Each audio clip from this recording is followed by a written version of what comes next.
అన్నిటిని పార్టీగా చేసి హైకోర్టును కేంద్రాన్ని కూడా పార్టీగా చేసి ఒక ఒక ఒక ఒక nation as a unit entire country ఏమేం చేయొచ్చు, ఎట్లా దీన్ని ఈ నేషనల్ డిజాస్టర్ను ఫేస్ చేయడంలో ఎలాంటి గైడ్ లైన్స్ ఉండాలని ఏదో వర్కౌట్ చేస్తున్నారు. మనకు వచ్చిన ఇమ్మీడియట్ ప్రాబ్లం అయితే ఆంధ్రప్రదేశ్ ఇక్కడి నుంచి సహజంగానే ఇన్ఫ్రాస్ట్రక్చర్, మెడికల్ ఇన్ఫ్రాస్ట్రక్చర్ ఎక్కువగా ఉన్న హైదరాబాద్కో, బెంగళూరుకో, చెన్నైకో ఆ చుట్టుపక్కల దగ్గరలో ఉండే వాళ్ళు పోవడం అనే ప్రయత్నం చేస్తారు. దాని రీజన్స్ కూడా అందరికీ తెలిసినవే. అడ్డగోలుగా విభజించి పడేసి ఇన్ఫ్రాస్ట్రక్చర్ సరిగా లేని భాగాన్ని మనకు వదిలేయడం వల్ల,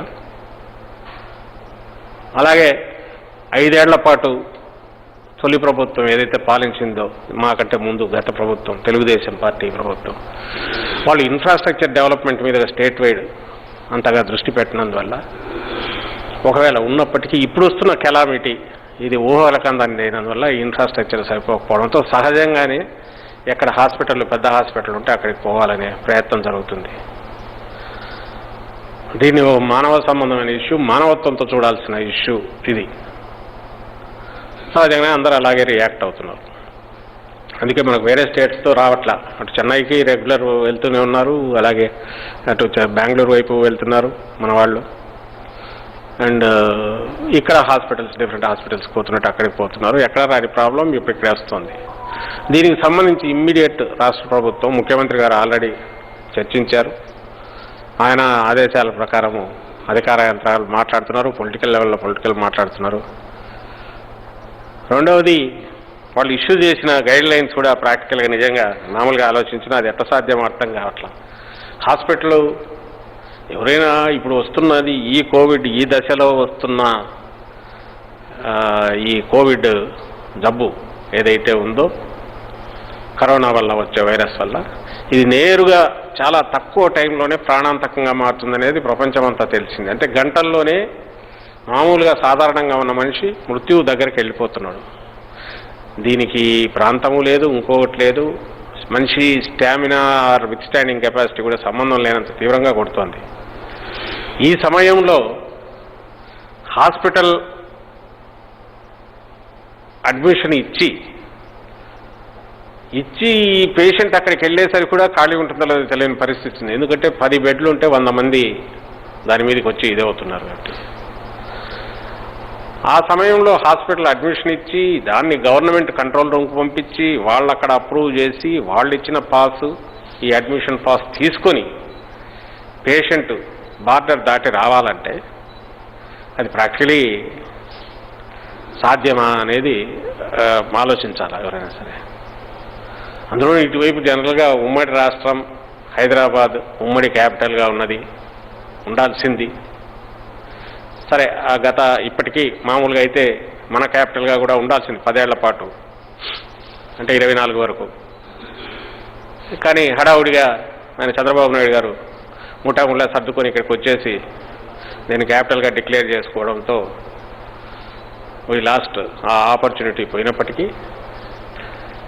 ఇప్పటికీ ఎవరికైనా ఎక్కడ కుటుంబంలో ఒకరు ఉన్నారంటే హైదరాబాద్లోనే ఉంటారు కాబట్టి ఏదైనా పెద్ద జబ్బు వస్తే ఇమ్మీడియట్ హైదరాబాద్ వైపు అయిపోతాం.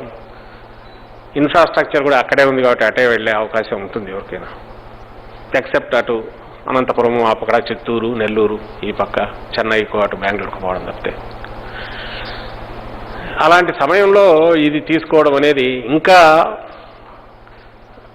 ఇక్కడ ఉన్నాయి హాస్పిటల్లో వచ్చేసి రావచ్చు, ఎవరైనా చేయొచ్చు, అఫ్టర్ ఇది కూడా మందే అనుకునే బదులు దాన్ని ఆపడం అనేది కొంచెం దురదృష్టకరం. కానీ ఎందుకంటే ఈ పరిస్థితి ఇక్కడే కాదు, తెలంగాణలో అయినా వస్తుంది. ఓ జిల్లా నుంచి అక్కడికి హైదరాబాద్ వచ్చిన వాళ్ళకు ఎక్కడైనా వేరే జిల్లా నుంచి అక్కడి నుంచి అడ్మిషన్ తీసుకొని రావాలని అంటే రాకపోవచ్చు. నేరుగా ఎవరో తెలిసి పలానా చోట ఖాళీ ఉందంటే అక్కడికి రావచ్చు, అక్కడ దొరకకపోతే ఇంకో హాస్పిటల్ పోవచ్చు. ప్రాణం మీదకి వచ్చిందన్నప్పుడు ఎక్కడైనా సరే ప్రెషర్ ఉంటుంది. ఆ ప్రెషర్ వచ్చినప్పుడు ఇమ్మీడియట్ ఎక్కడో చోట బెడ్ కోసము, ఆక్సిజన్ బెడ్ కోసము ట్రై చేయడం అనేది అన్ని చోట్ల జరుగుతున్నది. అది with in the district to district, hospital to hospital కూడా వేరే అవుతుంది. రెండవది, అక్కడ హాస్పిటల్ కానీ ఎవరైనా అడ్మిషన్ ఇచ్చి పంపించి చేసే అంత అవసరం లేకుండానే వాళ్ళ దగ్గర 10 బెడ్లు ఉంటే 100 మంది వెయిట్ చేస్తుంటే ఇక్కడ నుంచి ఎవరో పేషెంట్ అడిగితే హాస్పిటల్ నేను చేర్చుకుంటారా నాయన 5 గంటల తర్వాత అయినా నీకు బెడ్ పెడతానని అనగలిగే పరిస్థితి ఉందా? ఒకవేళ 5 గంటల తర్వాత నీకు బెడ్ ఇస్తానని ఒకవేళ పోయినా అక్కడికి పోయేసరికి ఇంకో పేషెంట్ ఎవరైనా దగ్గరవాడు వచ్చి చేరితే కాదనలే పరిస్థితిలో ఆసుపత్రి ఉంటుందా? అంటే ఎంటైర్ సిస్టమ్ అంతా కూడా ఆ టైంలో అక్కడికి ఎవరు చేరుకోగలిగితే వాడు ఆ బెడ్ సంపాదించుకోగలిగితే ఆ పేషెంట్ అక్కడ వాళ్ళు హాస్పిటల్లో వాళ్ళకి అటెన్షన్ పే చేసి ఇది చేయాల్సింది. ఎందుకంటే beds are already overcrowded, pressure ఉంది. సో దీన్ని చూడాల్సింది ఒక హ్యూమన్ ప్రాబ్లంగా చూడాలా, హ్యుమానిటీతోనే చూడాలా. At the same time infrastructure మీద మొత్తం ప్రెషర్ పెడితే మేమైనా ఎట్లా తట్టుకుంటామనడానికి ఆన్సర్ కూడా వెతకాల్సి ఉంటుంది. అది అక్కడే కాదు, ఎక్కడైనా. ఇప్పుడు ఏ స్టేట్ అయినా ఎక్కడైనా చేయాల్సి, విత్ ఇన్ ది స్టేట్ చేయాలి, బిట్వీన్ ది స్టేట్స్ చేయాలి, and among total states national level తీసుకోవాల్సింది ఉంది. సో మా ప్రభుత్వం వైపు నుంచి రిక్వెస్ట్ ఆల్రెడీ వెళ్ళింది, అన్ని మార్గాల్లో ట్రై చేస్తున్నారు. ఐ థింక్ అక్కడ కూడా వాటెవర్ దాన్ని ప్రస్తుతానికి సుప్రీంకోర్టు ది గైడ్ లైన్స్ ప్రకారం పదాం అనుకునేదో అంతవరకు ఆ ప్రభుత్వం ఎలాంటి ఆటంకం లేకుండా అంబులెన్స్లను అలౌ చేస్తుందని, ఎందుకంటే ఇది హ్యూమన్ ప్రాబ్లం అనేది ఆశిస్తున్నాం. ఇంకో పక్క ఇది ఒకరు పొలిటికల్గానో ఇంకో రకంగా తెలుసుకునేది బియాండ్ దట్ దాటిపోయింది. ఎక్కడ వాళ్ళదైనా ప్రాణమే. నేను ఇంతకుముందు అన్నట్టు బెడ్లు 100 ఉంటే 1000 మంది వస్తుంటే ఏ 100 మందికి ఇవ్వాలంటే ఫస్ట్ కమ్ ఫస్ట్ బేసిస్ మీద ఎవరో ఉంటారు. లేదా 100-200 చేయగలం, ఎప్పుడు 1000 మంది అయినా అప్పుడైనా కష్టమే అవుతుంది. కాబట్టి సమ్వేర్ ఒక రెగ్యులేషన్ ఏదో ఒకటి ఉండాలా, ఒక పద్ధతి ఉండాలా. అక్కడ చేసే ట్రీట్మెంట్ చేసే డాక్టర్లు ఆ ఇన్ఫ్రాస్ట్రక్చర్ అయినా హ్యూమన్ ఇన్ఫ్రాస్ట్రక్చర్ ఏదైతే ఉందో దాని మీద కూడా విపరీతమైన ప్రెషర్ పడితే అది కూడా కొలాప్స్ అయిన డేంజరే కాబట్టి దానికి అవసరమైన ఒక వెసులుబాటు ఊపిరాడిచ్చేది ఊపిరి ఇవ్వాలి. కాబట్టి దీనికి అందరికంటే మించిన సుప్రీంకోర్టు, లక్కీలీ సుప్రీంకోర్టు కూడా అందరూ గమనించే ఉంటారు. ఆల్రెడీ ఈ మొత్తం నేషనల్ డిజాస్టర్ను ఎట్లా హ్యాండిల్ చేస్తున్నారు, ఎట్లా చేయాలనే దాంట్లో స్టేట్స్ను పార్టీలుగా చేసి కేంద్రాన్ని పార్టీగా చేసి ఆల్రెడీ విచారిస్తున్న విషయం కూడా తెలిసిందే. సో మొన్నటికి మొన్న ఎప్పుడైతే ఫస్ట్ మనం ఫేస్ చేశామో అప్పుడే సుప్రీంకోర్టులో దీన్ని క్లారిఫికేషన్ తీసుకొని అక్కడి నుంచి గైడ్ లైన్స్ ఇచ్చేద్దామనే ప్రయత్నం చేస్తే మన ప్రభుత్వం అప్పటికి కోర్టులో గత 3-4 రోజులుగా అది విచారణకు రానందువల్ల ఈ కేసు వెయిట్ చేయాల్సి వస్తుంది. ఈరోజు కూడా ప్రభుత్వం తాను మూవ్ అవుతోంది. అలాగే మిగిలిన అన్ని మార్గాల్లో అధికారులు మాట్లాడుతున్నారు. అట్లీస్ట్ ప్రస్తుతానికైనా అయ్యా అదేదో కోర్టు దీని వచ్చేంత కూడా మీరు అలౌ చేయండి అని రిక్వెస్ట్ చేసి ఒప్పించడానికి ప్రయత్నం చేస్తుంది ప్రభుత్వం. ఇది అంబులెన్స్ సంబంధించి. ఈలోగా బార్డర్లకు సంబంధించి ఎవరికి వాళ్ళు వెళ్ళి ఎట్లా ఒకటి రిక్వెస్ట్ చేసి పంపించాలని ట్రై చేస్తున్నారు. బట్ ఇది ఇప్పుడే చూస్తున్నాం, ఇదేదో పొలిటికల్ ఇష్యూ లాగా ఎంటర్ అయిపోయి కొంతమంది అట్లయితే ఆ వెహికల్స్ ఇక్కడికి రావద్దు, ఈ వెహికల్ అంటే ఇది ఇష్యూ డైవర్ట్ అవుతుంది. మా విజ్ఞప్తి అందరికీ ఏదంటే ఈ ఇష్యూ రిజాల్వ్ చేసుకోవాల్సింది ఆవేశాలకు పోయో గొడవ పడో అయితే కాదు. ఎందుకంటే దానివల్ల ఏం లేదు, పొలిటికల్గా వన్ మే స్కోర్ ఏ పాయింట్. ఎందుకంటే ఆల్రెడీ ఆక్సిజన్ విషయంలో జరుగుతోంది. ఆశ్చర్యకరం ఏంటంటే ఆ మధ్య చెక్ చేస్తే మన ఏపీలోనే మన రిజిస్టర్డ్ వెహికల్స్ ఆక్సిజన్ ట్యాంకర్స్ 169-170 ఉంటే అందులో ప్రాక్టికల్గా ఇక్కడ 40-50 ఉన్నాయి క్రైసిస్ బాడీలో. మిగిలిన అదర్ స్టేట్స్లో యాక్టివిటీలో ఉన్న వాటిని ఆ స్టేట్స్ రిలీజ్ చేయట్లేదంట, అక్కడికక్కడ వాళ్ళు ఆపేశారు. అంటే క్రైసిస్ ఉంది, ముందు మా తీర్చండి బలవంతంగా ఆపేస్తున్నారు. అంటే నార్మల్ థింకింగు, హక్కులు ఇది దాటిపోయి ఎవరిది వాళ్ళు ప్రొటెక్ట్ చేసుకోవడం అనే ఒక mind set లేకపోతున్నారు.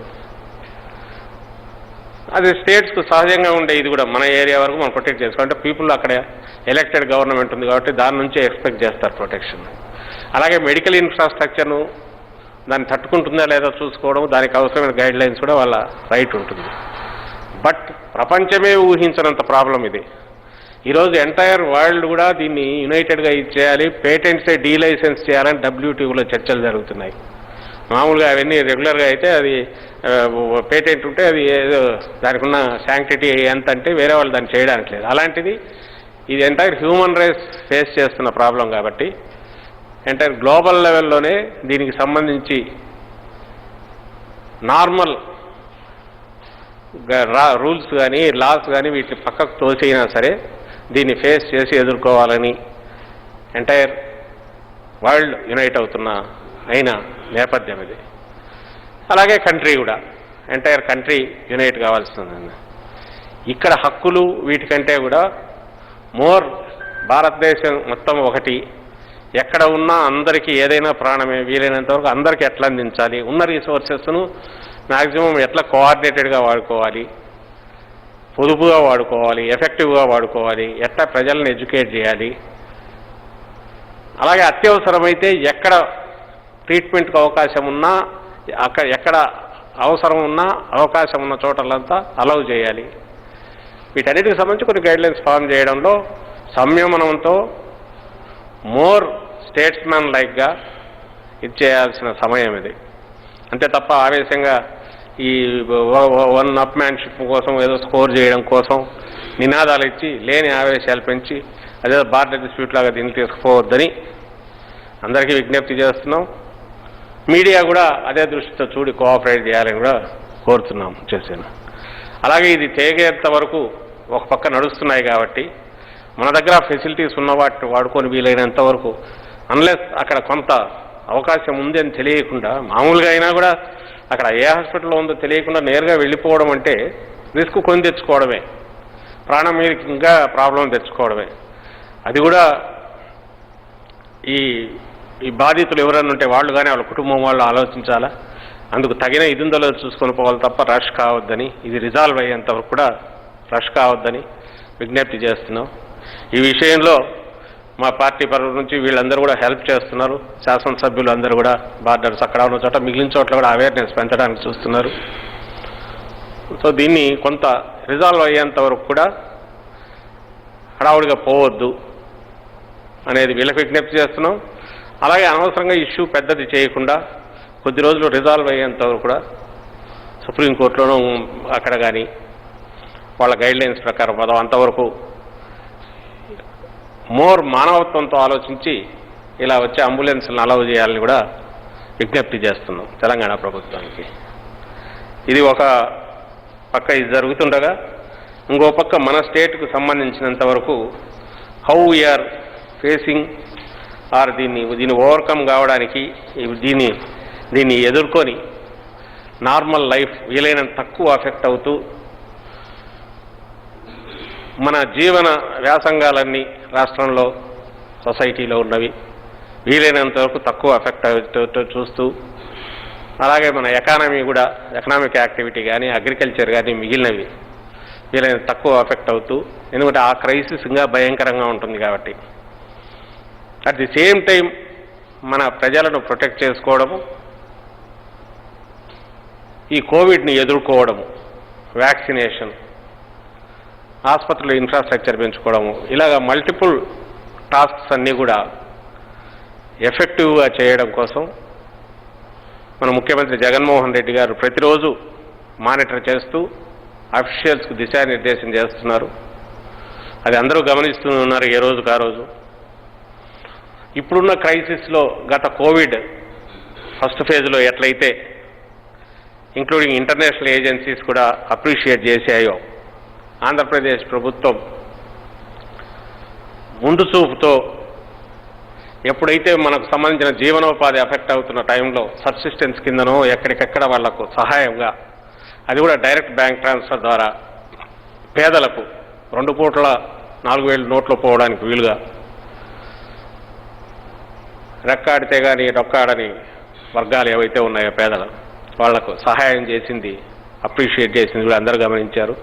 We are continuing the same ఇప్పుడు కూడా అదేగా జరుగుతుంది, ఆ ట్రెండ్ నడుస్తుంది. మీరు గమనిస్తే నిన్నటి కూడా రైతులకు అత్యవసరమైన ఖరీఫ్ మొదలవుతున్న సమయంలో ఒక్కొక్కరి ఖాతాలో 7,500 రూపాయల చొప్పున 52 లక్షల మంది పైగా రైతుల ఖాతాల్లో జగన్మోహన్ రెడ్డి గారు జస్ట్ ఒక బటన్ నొక్కి నేరుగా అకౌంట్స్లో పడిన విషయం మీరు అందరూ గమనించే ఉంటారు. ఈ సమయంలో 70% పైగా 2 ఎకరాలు 2.5 ఎకరాకు మించని రైతులే ఉన్న నేపథ్యంలో మన వ్యవసాయ రంగంలో ఈ అమౌంట్ ఎంత ఊరటనిస్తుంది అనేది కూడా అందరూ గమనించాలి. అలాగే రేపు 25కు మళ్ళీ బీమా కింద ఏదైతే వైఎస్ఆర్ ఉచిత పంటల బీమా కింద గతంలో ఇన్సూరెన్స్ ఏజెన్సీ చూసేది ప్రీమియం వరకు వాళ్ళ దగ్గర నుంచి తీసుకునేవాళ్ళు. సో ఇప్పుడు ప్రీమియం మన ప్రభుత్వం పే చేస్తుంది. అందులోనూ ఈసారి ఇంకా ఆ ఇన్సూరెన్స్ కంపెనీ ఫార్మేషన్ అది కానందువల్ల గవర్నమెంటే భరించాల్సి వస్తుంది. అది ఇక్కడ ప్రత్యేకత. దాదాపు 2,000 కోట్ల రూపాయలు 32 లక్షల మందికి అనుకుంటారు పైగా రైతులకు అది కూడా అందబోతోంది.